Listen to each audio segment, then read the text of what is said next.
Okay, I'm back. I had already cleaned up underneath here and painted it. It's a Chevy engine orange. It just makes it look a little cleaner with the shadows. I don't know how much you can actually see.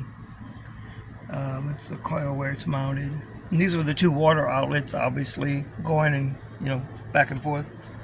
If you want to use that setup, got a huge sway bar on the front. This is how my motor mounts worked out. I cut off the ones for the 302. Have a fuel regulator to boost referenced. I don't know. Might let that go with the car. I'm not sure.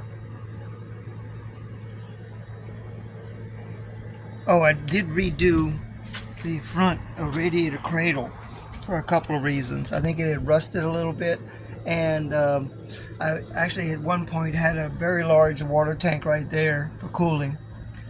I don't know what you want to do. Now you see this brace here that I added in for basically to pull the car. I think what happened is I jacked the car up underneath there a few times, and I want to believe that that's why this door started rubbing. That it kind of maybe tweaked the chassis a little bit. That might be something you want to look into. The car should be. I mean, it's got surface rust underneath and a bunch of paint that flaked off. Yeah, you can see this is more than, I guess you could say more than surface rust. But that's the 2x3 that I added in. The floor itself is pretty sound. I mean, yeah, it's got a lot of stuff flaking off. I mean, a full body rotisserie would be great.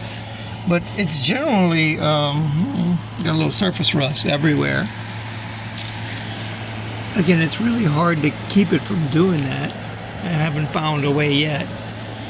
I'm sure this is probably the worst. To me, this is the worst, part of the car. This is what I was talking about with the transmission mount. This is where the T5 mounts, and it kind of lines up everything in the front. You go from here forward, and it's got a cable clutch setup. That's what I was using I had a 302 Ford bell housing that I adapted to the flathead motor, which I guess you could do the same thing pretty much with the Pinto. Yeah, you see some of the lines. This one's getting a little iffy looking. This one's brand new. This is for the nitrous. Yeah, I think. Yeah, that's the nitrous. And that's a battery cable. In the past, I've been running it all tie wrapped up here inside the frame rail. I just didn't reattach it since I was still working on that. I don't know what else I want to try to show you.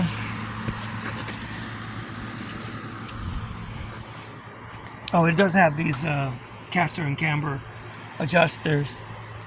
As far as going in a straight line, it usually did that pretty well, except for when the back end got a little light. That cover over the cowl section right there is another thing that... See, the thing with the Mustang is everybody knows what they're supposed to look like. And so anything you leave off, they're going to know it. And that was one of the things that we had left off because the hood kept breaking it. And we got grief in tech about that. This setup is basically for altered with the wing and all that on the back. Then it has an adjustable rear flap, I guess you could call it. It's hinged, and I think I did some multiple holes. Well, no, not really, two. So, but it can be pivoted and changed for more downforce at any kind of real speed, I guess. We've never really gone super fast. Like I said, the fastest we've been is 155. We went 150 at Blytheville, Arkansas on pavement. Pretty much destroyed the motor. And so, anyway, I'm going to put this together and I think I'll put it on YouTube, but it'll be a private viewing.